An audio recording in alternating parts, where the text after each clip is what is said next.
autre information tout aussi mensongère, ma société, je n'ai pas été convoqué, contrairement à la une de ce journal, qui cherchait visiblement à surfer sur le buzz lié à mon nom. Ma société Siscom est opposée au CICES devant le tribunal du commerce depuis plus de 2 ans. Le CICES demande 140 millions à Siscom, qui à son tour lui réclame 250 millions suite à une rupture unilatérale de contrat. Le litige est en cours devant le tribunal du commerce, qui traite avec mes avocats et ne m'a jamais convoqué. gars yi may leen ma quelques minutes ñu nodd bi jeex maa ngi jéggalu de.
Le paroxysme du mensonge a été atteint avec la fake news du divorce entre Astou Dione et moi. Je rectifie une autre information tout aussi mensongère. Je n'ai pas été convoqué, contrairement à la une de ce journal qui cherchait visiblement à surfer sur le buzz lié à mon nom. Ma société Siscom est opposée au CICES devant le tribunal du commerce depuis plus de 2 ans. Le CICES demande 140 millions à Siscom qui, à son tour, lui réclame 250 millions suite à une rupture unilatérale de contrat. Le litige est en cours devant le tribunal du commerce qui traite avec mes avocats et ne m'a jamais convoqué. Comme presque tous les dirigeants d'entreprises de ce pays, j'ai des dossiers devant la justice commerciale. C'est dans l'ordre normal des choses. À propos des perspectives éditoriales, le tome 2 de l'ouvrage est en cours de rédaction.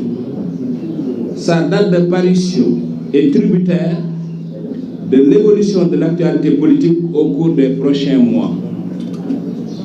D'ici là, une série de 50 épisodes tirés du livre va être diffusée en français sur une chaîne de télévision internationale et en wolof sur une chaîne locale.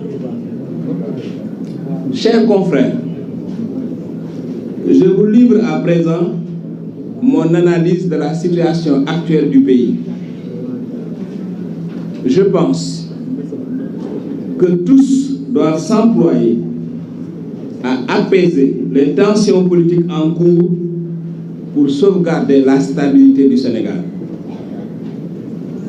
La plainte de Mame Mbaye Niang peut être réglée par un accord entre ses avocats et ceux d'Ousmane Sonko autour d'un texte de démenti, de précision, de rectification ou de mise au point. Cette affaire n'en est pas vraiment une.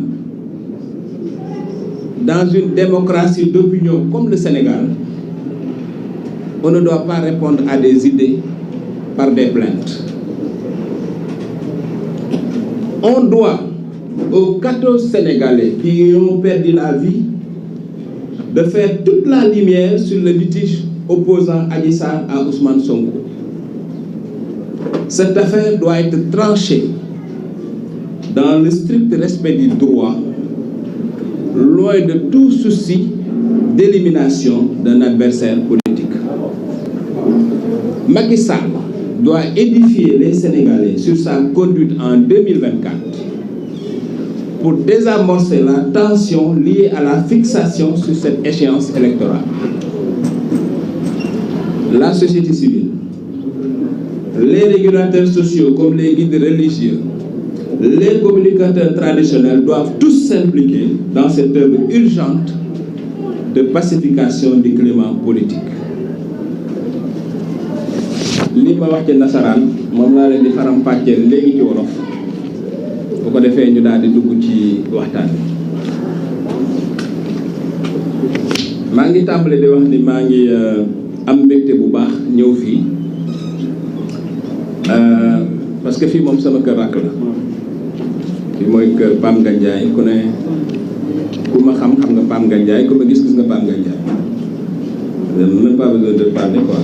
Bon donc li nga xam ne moom laa wax ci nasaraan moom laa leen di faram-pàccee ci lan laa wax dama ni bi tome 1 wu livre bii génnee nga xam ne mooy Macky Sall face à l'histoire lii bi mu génnee parce que Macky Sall face à l'histoire mënul a jeex te Macky Sall continuer nekk ci nguur gi faaw ñu topp ko ba histoire politique am moom jeex moo tax lii tàmbali la dafa am leneen lu ciy topp li ciy topp nag mën na génn balaa 2024 bu fekkee Macky Sall du bokk mais bu Macky Sall dee bokk après 2024 lay génn parce que loolu question de logique la voilà.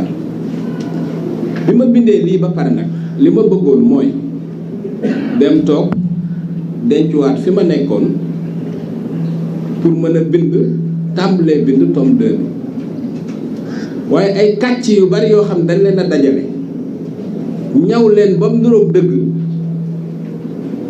di ko wax ba mu jaaxal sama xarit yi nga xam ne ñi ngi fii ak ñi nekk bitim réew moo tax loolu ma programme woon mënatu la nekk faaw ma génn leeral ndax damay toog ay nit di ma woo fii ak ci bitim réew ñi naan ma massaak ñi naan ma kii te man xaw ma lu xew parce que dara xewloo fe mais nit ñi mën nañoo kàcc benn façon kàcc mën a dajale ay wax benn façon dajale wax boo xam ni wax ci internet bi loo xam ni dara taxawru ci dara laalu ci lépp ay kàcc léegi nag comme ñi nga xam ni àdduna nag moom ku am ñu lay saaga am na ñu la bëgg comme ñi ma bëgg aussi ñi ngi jaaxle faaw il fallait ma ñëw leeral wax nit ñi lan moo xew. maa ngi sant yàlla bu baax dara xewul li xew mooy ñuy yor seeni plume ak di wax li ñuy wax dara du ci dëgg dara taxaw ci dara laalawu ci.